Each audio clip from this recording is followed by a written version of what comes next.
cerca de 435 mil mortes no Brasil. Mas o sagrado nunca morre dentro de nós.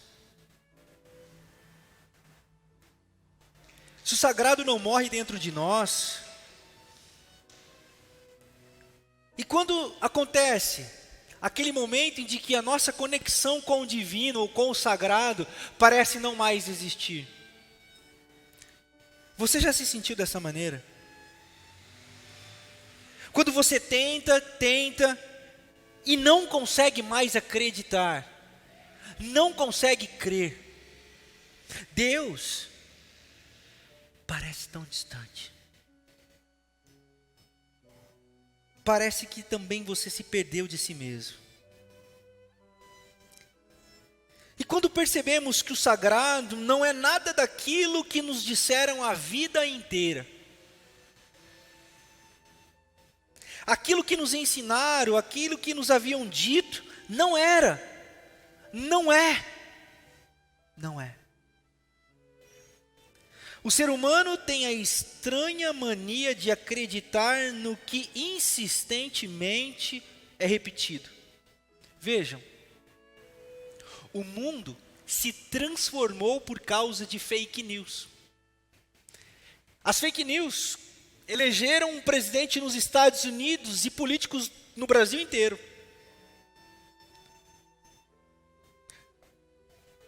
Portanto, parece-me que repetir coisas é tal qual atear fogo em palha seca, pega fácil e se espalha rapidamente. É salutar, importantíssimo, que nós paremos um pouco para refletir sobre quem nós somos, o que nos disseram sobre o sagrado, onde nós estamos nesse sagrado, quem é esse sagrado? Diante de tanta dor e de tanto sofrimento, quem somos nós? Quem é Deus? Temos a liberdade de poder examinarmos a nós mesmos, olhar para dentro de nós, olhar para o alto. Liberdade é a palavra que eu quero dizer para você aqui nessa noite. Um personagem do Grande Sertão Veredas, de Guimarães Rosa, disse assim: Deus me livre de toda ideia fixa. Porque Deus mesmo é liberdade. Deus não aprisiona ninguém. Do contrário, Deus liberta. Deus é vida. E a vida está intrinsecamente condicionada à nossa essência de existência. Viver é ser livre. Ser livre é viver. E viver é sofrer. Nada mais genuinamente divino em nós do que a condição de ser livre. A liberdade humana está exatamente onde Deus está. Não é Deus quem nos dá a liberdade. Deus não nos condiciona à liberdade. Porque se Deus nos condicionasse à liberdade, Deus não seria a liberdade.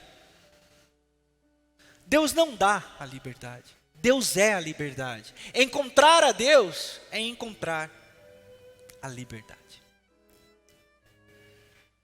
Nessas relações de liberdade e sintonia com a vida, com o sofrimento, com as emoções, nós começamos a buscar movimentos verticalmente, horizontalmente, circularmente.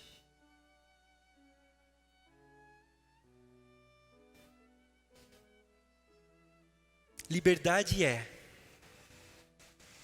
inclusive, encontrarmos o lugar da nossa dor. Não se engane, porque eu não me engano e não quero enganar a ninguém. Nós precisamos encontrar o nosso lugar de dor. O sofrimento parte da existência, é inerente à condição humana. Podemos então analisar ou confrontar algumas coisas que outrora eram irrelevantes ou que colocávamos para baixo do tapete, passávamos o pano, ou talvez, e aqui está a minha proposta nessa noite, é encontrarmos-nos com esse lugar de dor e pensarmos nesse instante. Isso é ser livre. Deus está exatamente aqui. Se o sofrimento nos coloca nessa condição, eu acredito que esse é um movimento de conversão. Um movimento para nos encontrarmos quem de fato somos. E fato é que muitos não entendem isso. Buscam o sofrimento como uma resposta solucionática. É daí que surgem, Deus quer assim. É daí, do sofrimento como solucionática, e não como um lugar de existência e liberdade, mas do contrário, como um lugar de provação de Deus, de privação de Deus, que nós nos perdemos do verdadeiro lugar da dor e sofrimento e realidade da presença de Deus. Deus não prova ninguém, Deus não tenta ninguém, Deus não machuca ninguém, Deus não fere a ninguém, Deus não mata a ninguém. Deus é amor.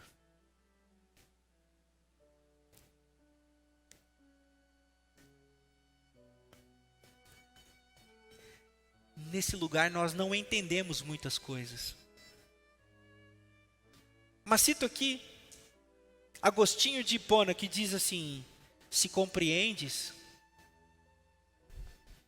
não é Deus. Se compreendes, não é Deus.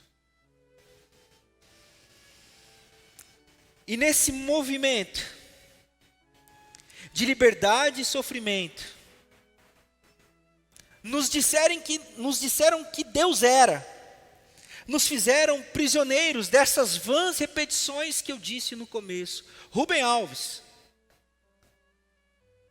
diria que os seres humanos são especialistas em repetir asneiras. Eu repito para você. Rubem Alves diz que os seres humanos são especialistas em repetir asneiras. Algumas delas são tão repetidas que ganham ares de transcendência, como se aquelas asneiras fossem ditas por uma voz que fala do alto. Eu quero convidar vocês a pensarem comigo um pouquinho no mantra, muito repetido e vivido de alguma maneira em nossa sociedade. No Brasil, eu digo pela nossa realidade, ganham ares de cuidado e de conselho. Na Bíblia, segundo Tiago, o irmão de Jesus, isso que eu vou dizer agora era motivo de guerra, de briga, de contenda entre irmãos e nações. Eu estou me referindo ao desejo de ser alguém.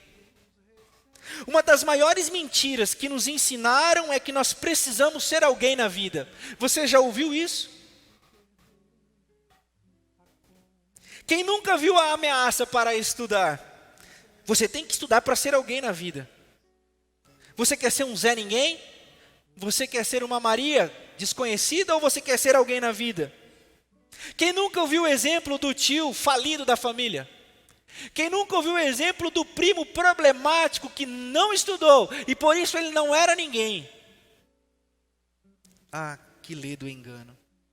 Porque eu não me refiro ao desejo genuíno de uma mãe, de um pai, de um cuidador, que seus filhos, suas crias, sejam boas pessoas. E não me refiro muito menos aos estudos, porque o estudo é liberta. Já diria o poeta, estuda menino, que senão você vira presidente. O estudo é a melhor ferramenta contra o caos, mas não para fazer de alguém. Porque eis aí a mentira de uma sociedade que diz para nós o que é sagrado, repetindo inúmeras vezes aquilo que não é sagrado, mas que ganha áreas de transcendência, que é, você precisa ser alguém.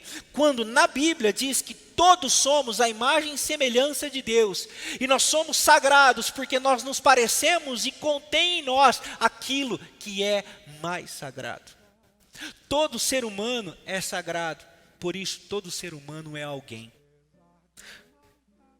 Não é pelo que ele tem, não é pelo lugar onde ele mora, não é pelo celular que ele possui, não é pelo tênis que ele veste, nem pela bicicleta que ele anda.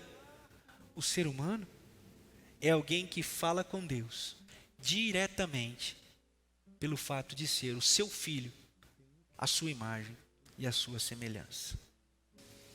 Quando nos perdemos de Deus, perdemos a imagem de Deus no próximo e em nós mesmos. Lembrem-se, eu estou me referindo de um erro de imagem que nós temos sobre nós e os nossos lugares de dores. Acabamos que projetamos isso em nossos irmãos e irmãs. Perdemos o contato com a gente, perdemos o contato com Deus, perdemos o contato com o próximo.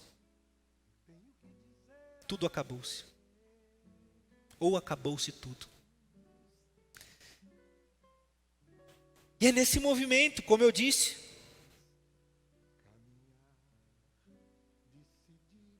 que nascem as guerras. O que leva um soldado a sair do seu país para matar alguém desconhecido em outro lugar? O que leva alguém cobrir o seu corpo de bombas e explodir um prédio cheio de gente que ele não tem a mínima noção de quem seja?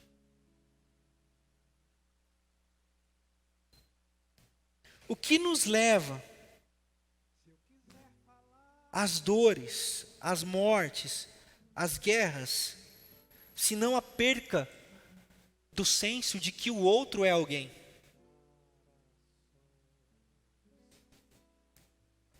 Essa semana vocês acompanharam o noticiário. Não há guerra entre Israel e palestinos, entre israelenses e palestinos. Não há guerra. O que existe é massacre dos palestinos.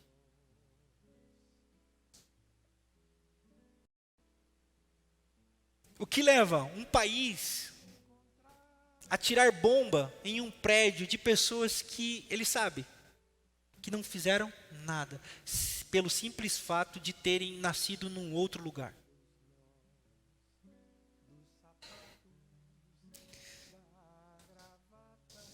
Será que não há espaço suficiente para que todos e todas possam viver pacificamente no mesmo chão? Não há comida suficiente para alimentarmos as pessoas do mundo? Não há água suficiente para matarmos a sede das pessoas do mundo? Responda-me você, se possível for. Por que morre tanta gente de fome na África? Por que morre tanta gente de sede em vários lugares do mundo? Por que morre tanta gente por causa de uma briga por um pedaço de chão? Faço uso agora das palavras de Tiago, o irmão de Jesus, que se encontra no capítulo 4 da sua carta. Eu leio para vocês. De onde vêm as guerras e as contendas que há entre vocês? Não vem das paixões que guerreiam dentro de vocês? Vocês cobiçam as coisas e não as têm, matam e invejam e não conseguem obter o que desejam. Vocês vivem a lutar e a fazer guerras.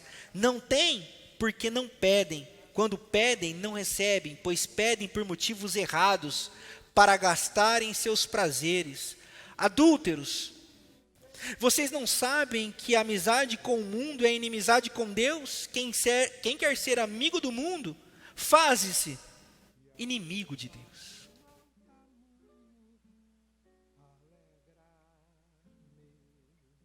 Dentro de nós,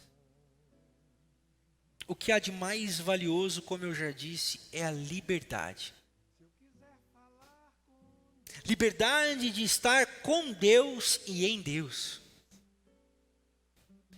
Mas em nós também brota o desejo de pular para fora da presença de Deus, como descreve a poesia de Gênesis no capítulo 1. Somos como Adão e Eva, que resolveram pular para fora da maravilhosa presença divina no jardim. Na nossa liberdade, nós escolhemos sair da presença. E a mentira que nos contaram é que fora da presença de Deus, nós de fato seremos livres. Lê do engano, pessoal.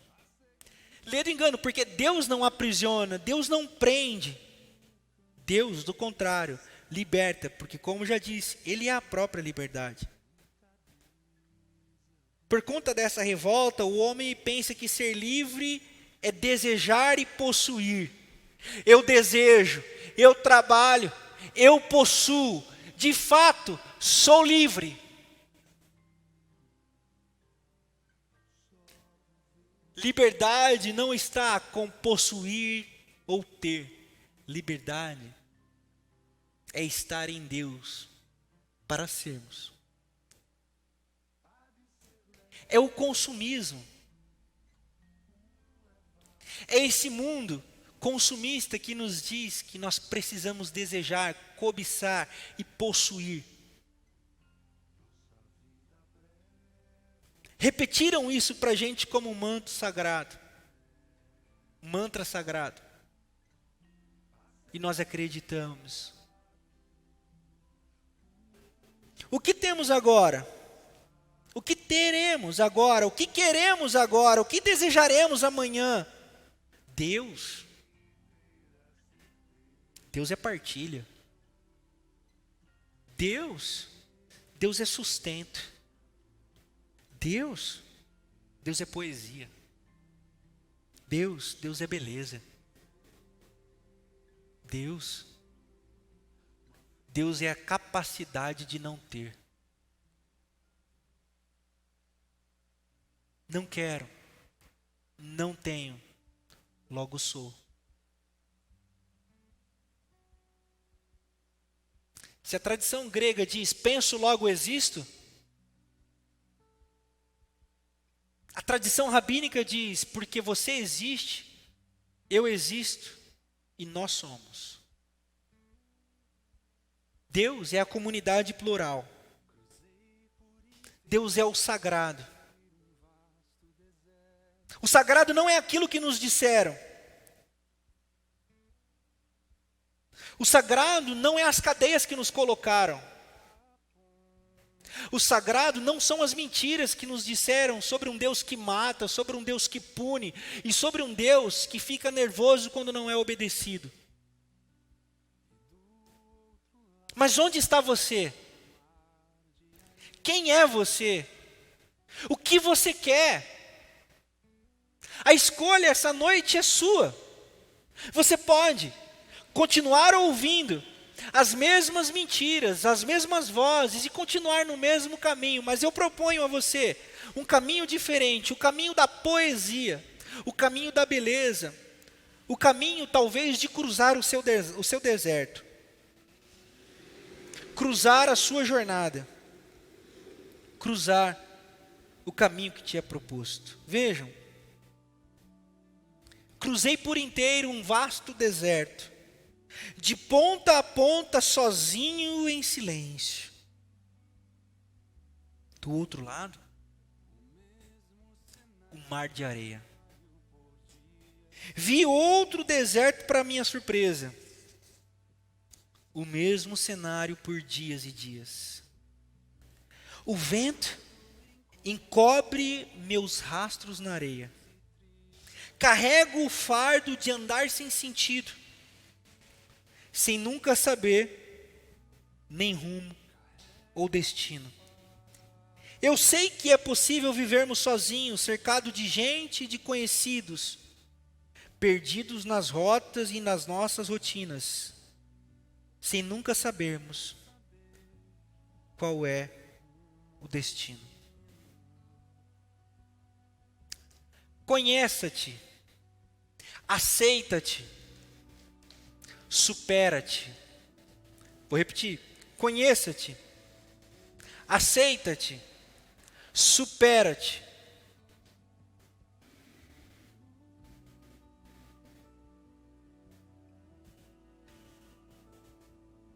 A decisão é sua. O convite está feito.